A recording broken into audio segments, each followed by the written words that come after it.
దేవుడు కన్నీళ్లను ఎందుకు మానవ దేహములో కలగజేశాడు? వై గాడ్ క్రియేటెడ్ టియర్స్ అనే అద్భుతమైన అంశము మీద బైబిల్ వెలుగులో అనేకమైన విషయాలు ఈ వీడియోలో మనం తెలుసుకుందాం. కన్నీళ్ళు బలహీనత కాదు, అవి దేవుని ఔషధం. మిమ్మల్ని ఒక ప్రశ్న అడగనా? మనిషి నవ్వగలడు, అరవగలడు, కోపపడగలడు, కానీ ఎందుకు దేవుడు కేవలం మనిషికి మాత్రమే భావోద్వేగ కన్నీళ్ళు, ఎమోషనల్ టియర్స్ ఇచ్చాడు? కుక్క ఏడుస్తుంది, ఏనుగు బాధపడుతుంది, కానీ మనిషిలాగా భావోద్వేగ కన్నీళ్ళు కార్చవు. ఎందుకు? దేవుడు మన కళ్ళల్లో నీరు పెట్టలేదు, ఆయన మన హృదయానికి ఒక ఎమర్జెన్సీ ఎగ్జిట్, అత్యవసర విడుదల మార్గాన్ని పెట్టాడు. ఇవాళ తెలుసుకుందాం దేవుడు కన్నీళ్లను ఎందుకు సృష్టించాడో. కన్నీళ్ళు శాపమా లేక దేవుని వరమా?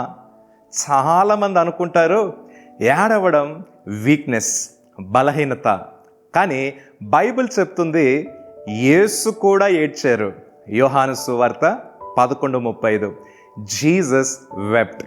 ఆలోచించండి, మరణాన్ని జయించబోయే యేసు ముందుగా ఏడ్చారు.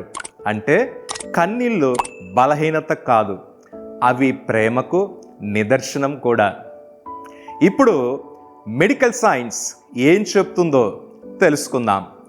మన శరీరంలో 3 రకాల కన్నీళ్ళు ఉంటాయి. నంబర్ 1 బేసల్ టియర్స్, సాధారణ రక్షణ కన్నీళ్ళు. ఇవి కళ్ళను తేమగా ఉంచుతాయి. రెండవది రిఫ్లెక్స్ టియర్స్, రక్షణ స్పందన కన్నీళ్ళు. ఉల్లిపాయ కోసిన, పొగ వచ్చిన ఇవి వస్తాయి. మూడవది ఎమోషనల్ టియర్స్, భావోద్వేగ కన్నీళ్ళు. ఇవి కేవలం మనిషిలో మాత్రమే కనిపిస్తాయి. ఇక్కడే దేవుని అద్భుతమైన సృష్టి కనిపిస్తుంది.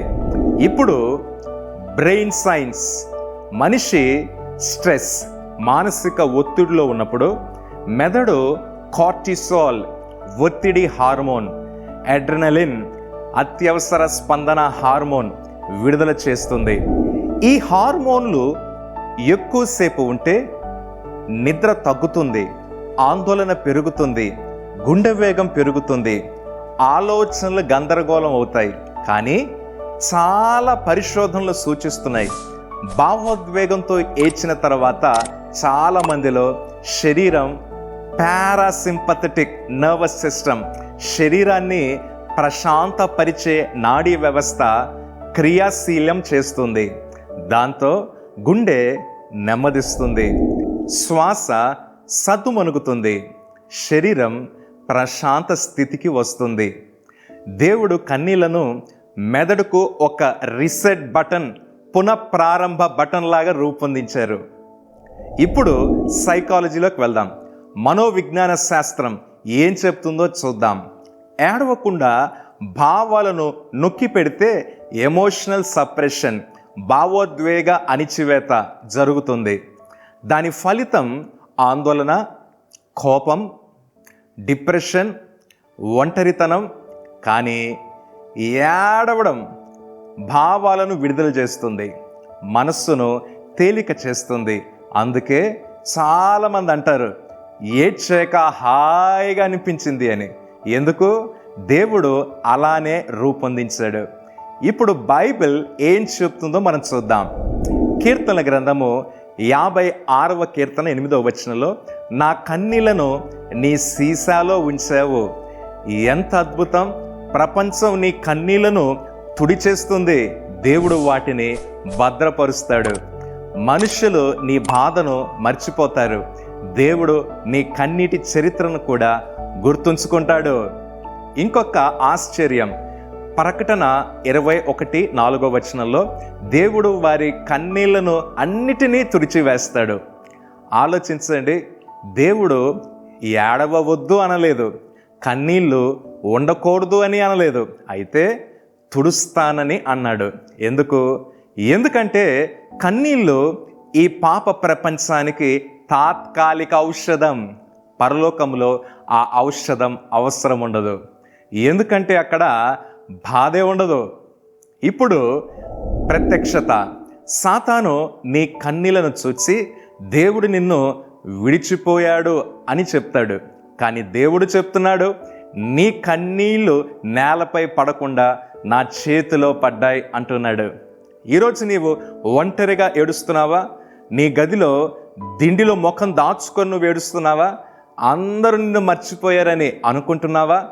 గుర్తుపెట్టుకో, నీ కన్నీళ్లకు విలువ ఇవ్వని మనుషులు ఉండొచ్చు, కానీ నీ ప్రతి కన్నీటిని సంఖ్య పెట్టిన దేవుడు నీ పక్షంగా ఉన్నాడు. నీ కన్నీళ్ళు నీ బలహీనత కాదు, అది దేవుని హీలింగ్ లాంగ్వేజ్, స్వస్థపరిచే భాష. ఇప్పుడు ఒక ప్రశ్న, నీ కళ్ళ నుండి కార్చిన కన్నీళ్ళు నేల మీద పడుతున్నాయని అనుకుంటున్నావా?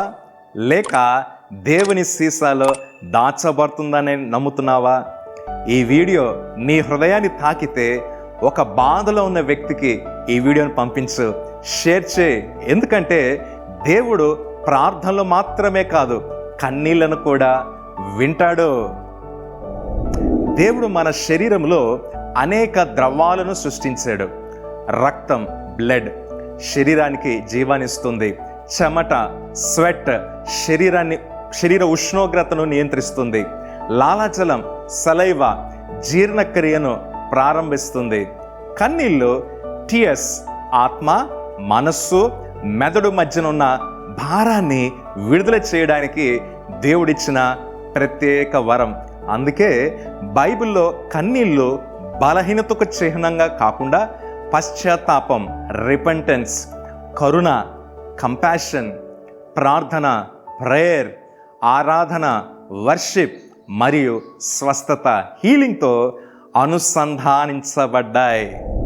బైబిల్ అండ్ సైన్స్ సిరీస్లో మరెన్నో చక్కని అంశాలతో చక్కని వీడియోస్ అప్లోడ్ చేయబోతూ ఉండగా, దయచేసి మీరు ఇంకా సబ్స్క్రైబ్ చేసుకోకపోతే ఈ ఛానల్ సబ్స్క్రైబ్ చేసుకోవాల్సిందిగా, ఈ యొక్క వీడియో ఇన్ఫర్మేటివ్గా అనిపిస్తే కనుక లైక్ చేయవలసిందిగా, ఇతరులకు షేర్ చేయవలసిందిగా మనవి చేస్తూ ఉన్నాను. God bless you all. God be with you all. Thank you.